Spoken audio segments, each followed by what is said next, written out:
Hi friends, प्रेरणा homemade रेसिपीमध्ये तुमचं खूप खूप स्वागत आहे. आता नारळी पौर्णिमा आहे. सगळ्यात पहिला तुम्हाला नारळी पौर्णिमेच्या खूप खूप शुभेच्छा.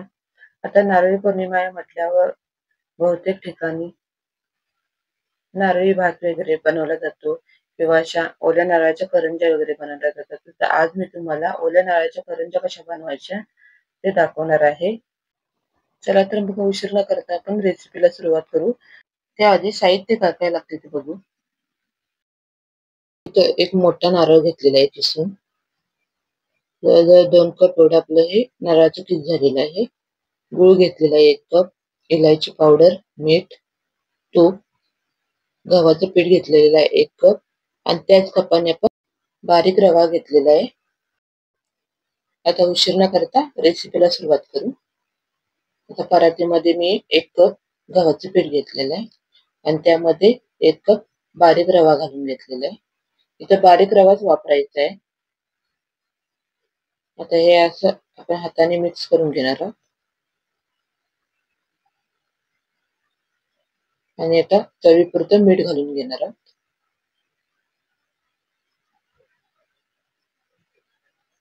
आता हे सगळं हाताने आपण मिक्स करून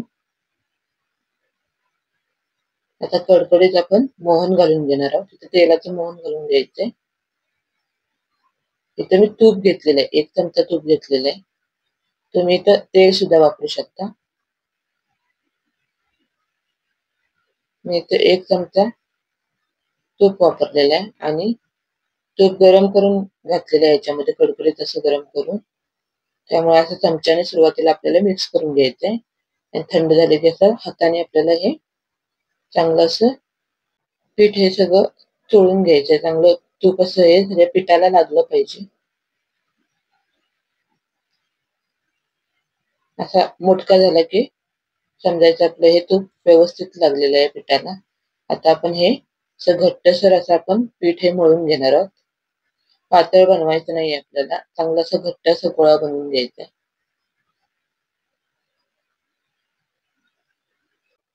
आणि थोडं थोडं पाणी घालून आपल्याला हे मळून घ्यायचं आहे. एकदम पाणी घालायचं नाही, नाहीतर मग आपलं हे पीठ पातळ व्हायची शक्यता असते. त्यामुळे आपल्याला थोडं थोडं पाणी घालून हे पीठ मळून घ्यायचंय.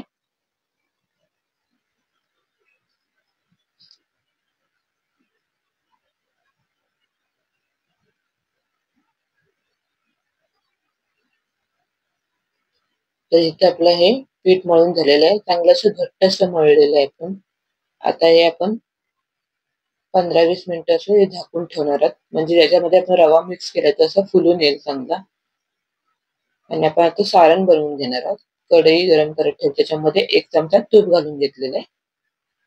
आणि त्यामध्ये आता आपण हा नारळाचा किस घालून घेणार आहोत. आणि हा मंद गॅसवरती आता आपल्याला हे चांगलं असं परतून घ्यायचं आहे. आता यामध्ये जेवढा ओलसरपणा आहे तो आपल्याला पूर्णपणे असं कमी करून घ्यायचंय. आणि असं आपण कोरडं करून घ्यायचंय आपल्याला हे खोबऱ्याचा किस. म्हणजे करंज्या आपल्या मऊ पडत नाही, छान अशा खुसखुशीत राहतात. त्यामुळे हे व्यवस्थित आपल्याला खोबरं असं परतून घ्यायचंय कमी गॅसवरती आणि असं पूर्ण कोरडं करून घ्यायचंय.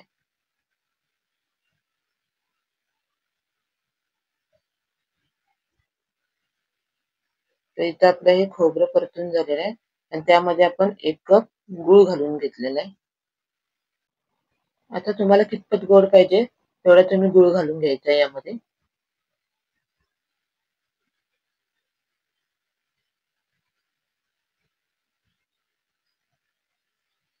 आणि हा गूळ आता चांगला यामध्ये विरघळून घ्यायचा आहे.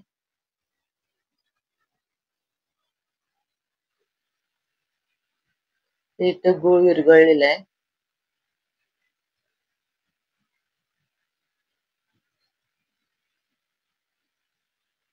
आणि आता हे 2 ते 3 मिनिटं आपण हे सारण चांगलं असं शिजू देणार आहोत. त्यामध्ये 1 चमचा इलायची पावडर घातलेली आहे. आता हे चांगलं असं परतून घेऊ.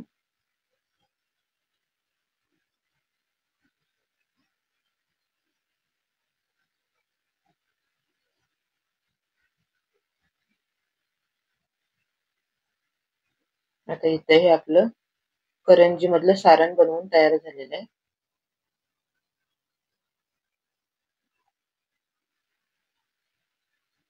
आता हे गॅसवरून आपण उतरून बाजूला ठेवून देऊ.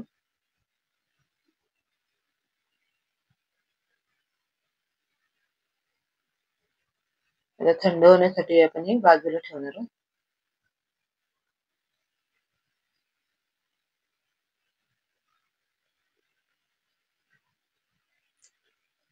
आता इथे हे आपलं छान असं पीठ मुरलेलं आहे.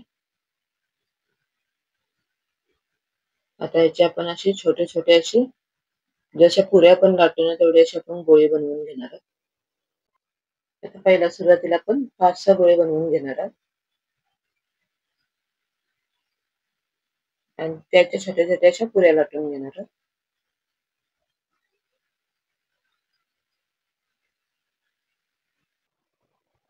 तर इथे हे आपण 5-6 गोळे बनवून घेतलेले आहे. आता याच्या आपण छोट्या छोट्या अशा पुऱ्या लाटून घेणार आहोत. इथे पोळपाट घेतलेले आहे त्याच्यावरती आता आपण एक छोटासा गोळा ठेवून तसं लाटून घेणार आहोत आणि एकदम पातळ लाटून घ्यायचे. त्याला पीठ वगैरे लावायची काहीच गरज नाही कारण आपण हे पीठ एकदम घट्ट मळलेलं आहे त्यामुळे पीठ लावायची गरज पडत नाही. आता एवढ्या एवढ्या आकाराचे आपल्याला हे लाटून घ्यायचे. आता हे आपण हे सगळे लाटून घेणार आहोत.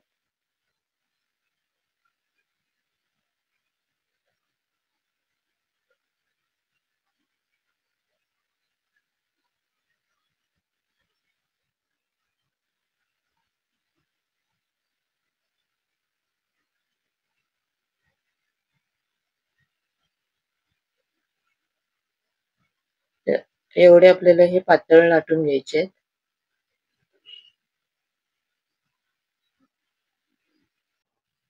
तर इथे हे आपले हे गोळे सगळे लाटून तयार झालेले आहेत. आता एक एक आपण पोळी घेऊन त्याच्यामध्ये हे सारण भरून घेणार आहोत आणि जेवढं त्यामध्ये राहील ना तेवढंच आपल्याला भरून घ्यायचंय. जास्त भरायचं नाहीये नाहीतर मग ते त्याच्यातून बाहेर पडण्याची शक्यता असते. त्यामुळे आपल्याला जेवढं राहील त्याच्यामध्ये तेवढंच भरून घ्यायचंय आणि ही साईडचे काठ असे दाबून घ्यायचे आहेत व्यवस्थित.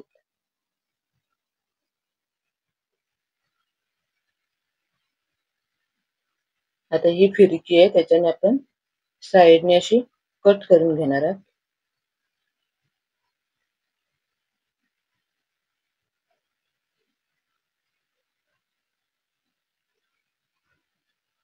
आता इथं आपली ही करंजी तयार झालेली आहे.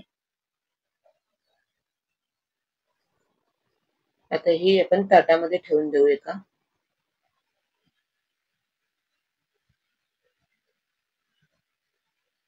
आणि हे अशाच आपण बाकीच्या सगळ्या आपण करून घेणार आहोत.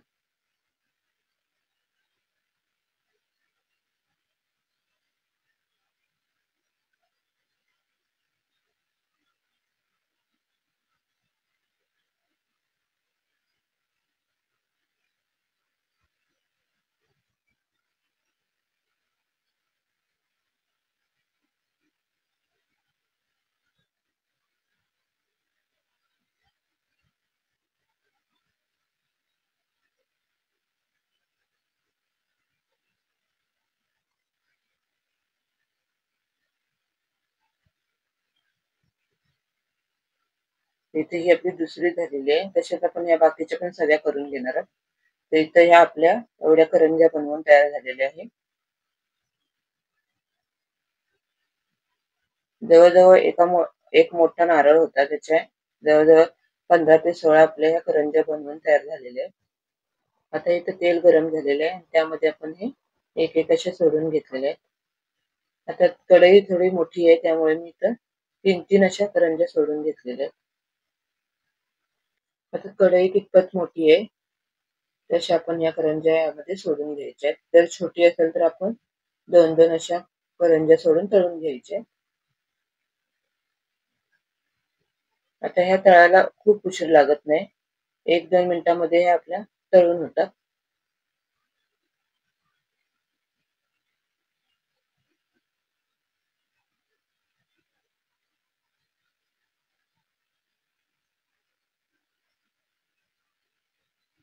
आता ह्या झालेल्या आहेत आपल्या तळून.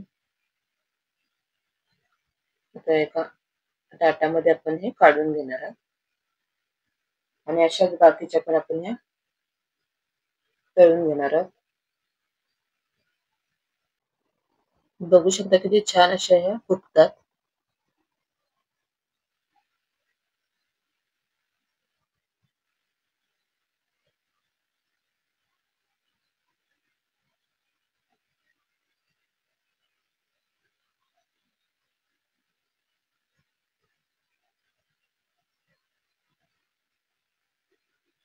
तर इथे ह्या आपल्या सगळ्या तळून झालेल्या आहेत.